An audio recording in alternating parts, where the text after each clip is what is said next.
Assalamualaikum warahmatullahi wabarakatuh. Nama saya Kalisa Kanya Devi dari kelas 12.2. Kali ini saya akan membuat video untuk pemenuhan nilai pada mata pelajaran informatika dengan membahas materi array. Jadi, apa sih array itu? Array merupakan suatu struktur data yang berfungsi menyimpan kumpulan elemen dengan tipe data yang sama.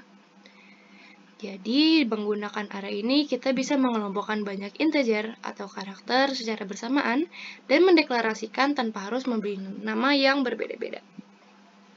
Array ini dapat kita umpamakan sebagai suatu blok dalam memori yang sudah disortir menjadi kecil dan satu identitas. Dan itu juga bisa disebut sebagai elemen, di mana elemen tersebut menyimpan sejumlah data dengan jumlah tertentu yang dapat disimpan dalam variabel dengan data yang sama seperti integer ataupun char. Pengaksesan tiap elemen pun dapat secara langsung dilakukan dengan indeks. Di bahasa C, elemen pada array itu dihitung dari 0. Jika suatu array berisi elemen n, maka elemen pertama dimulai dari indeks 0, sementara diakhiri dengan indeks n dikurang 1. Jadi misalkan kita punya elemen itu 30. Maka indeks pertamanya itu 0, sementara indeks terakhirnya itu adalah 29.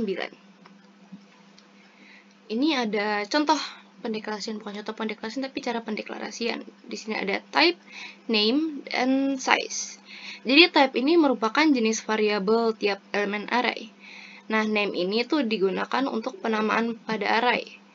Dan size ini merupakan berapa sih isi elemen yang diinginkan pada array itu. Kemudian ada kelebihan array. Yang pertama adalah kemampuannya untuk menyimpan beragam data yang sama dengan satu variabel. Yang kedua, dapat diakses dengan menggunakan indeksnya. Yang ketiga, memberikan lokalitas search yang lebih baik. Kemudian ada juga kekurangan array. Yang pertama, hanya bisa menyimpan data dengan tipe yang serupa. Jadi kalau misalkan tipe data tidak serupa itu kita tidak bisa menggunakan array. Yang kedua, memori komputer akan sangat berharga nilainya, akan sia-sia bila menggunakan array untuk data yang skalanya besar. Di sini saya sudah memberikan contoh pendeklarasian array. Dapat kita lihat integer i, integer j sama dengan 2, integer angka 5 sama dengan 3, 7, 1, 6, dan 2. Seperti yang sudah kita pelajari sebelumnya di materi PPT, integer ini itu merupakan suatu tipe, angka itu adalah nama, dan 5 ini merupakan size atau berapa isi dari elemen-elemen ini. Kita sudah ketahui juga karena ini masih dalam materi array, jadi setiap elemen itu selalu dimulai dari 0. Maka 0 ini adalah indeks ke 3 ini adalah indeks ke 0, 7 adalah indeks ke 1, 1 itu 2, kemudian 6 itu 3, dan 2 itu adalah 4. Nah, sudah begitu. Lalu kita harus lihat di sini juga, yang di bawah sini, angka 1 sama dengan 3. Yang berarti, indeks ke 1 ini, itu harus kita ubah menjadi angka 3. Jadi bukan pakai angka 7 lagi, melainkan kita pakai angka 3. Sama halnya juga dengan satu lagi yang di sini, angka 3 sama dengan 2, yang berarti yang ketiga ini, elemen 6, indeks 3 ini harus kita ubah menjadi 2. Seperti itu. Kalau udah seperti itu, baru kita bisa melanjutkan ke yang di bawah sini. Dimana for i sama dengan 1, i kurang dari 5, i plus plus. Kemudian j sama dengan j dikali angka i yang ini, angka itu yang ini, terus yang j itu angka ini, j sama dengan 2, j sama dengan 2, kemudian dikali 1. Coba kita hitung. Jadi j yaitu 2 dikali angka i, yang pertama itu 3, berarti kita kalikan 3, kemudian kita kalikan 1.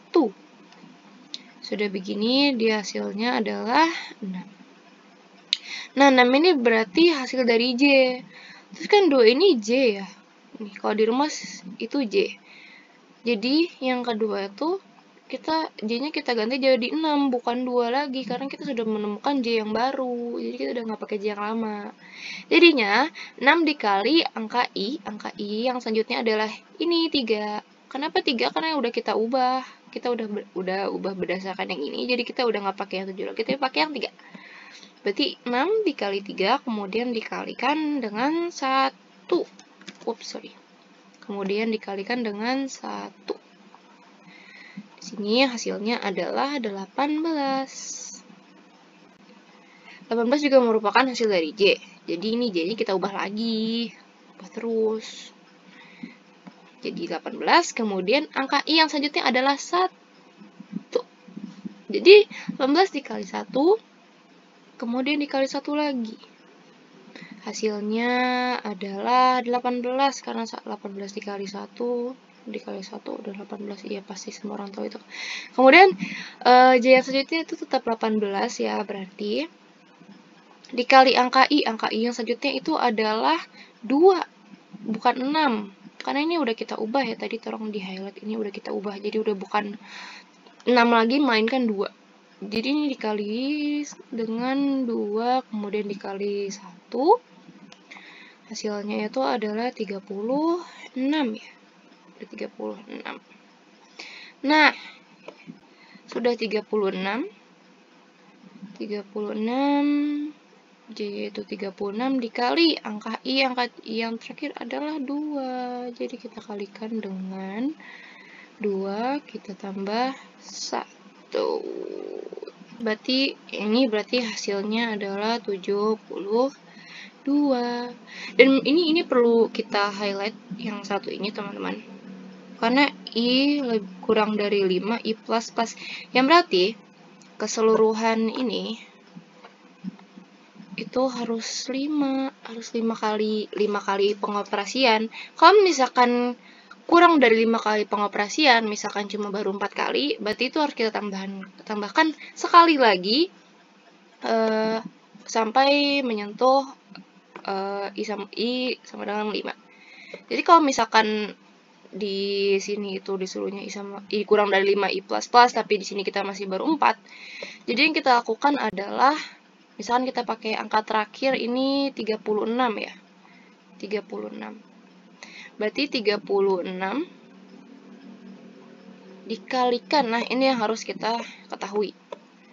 Dikalikan angka I, sementara angka terakhir itu berhenti di 2, dan ini itu indeks keempat, variabel elemen kelima. Jadi udah nggak ada lagi di sini. Sementara harusnya ada lagi di sini, tapi tidak ada.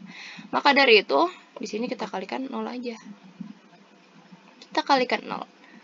Kemudian karena rumusnya mengalikan 1, jadi kita kalikan 1. Jadi di sini hasilnya adalah 0. Seperti itu. Oke, kita balik ke topik selanjutnya. Kita balik ke topik sebelumnya. Di sini udah kita dapatkan hasilnya adalah 72 ya. Nah, di sini printf J adalah persen D. Maksudnya persen J adalah persen D itu adalah nilai yang terakhir ini yang udah kita dapetin terakhir. Berarti printf J adalah persen D itu hasilnya adalah 72. Seperti itu deh. Itu saja dari saya. Sekian, terima kasih. Mohon maaf bila ada kekurangan karena sejujurnya saya juga lemah dalam mata pelajaran informatika, sehingga saya remedial PH informatika, makanya saya bikin video ini. Tapi semoga itu dapat membantu saya dan kita semua. Terima kasih saya ucapkan. Wassalamualaikum warahmatullahi wabarakatuh. Bye Pak Yudis.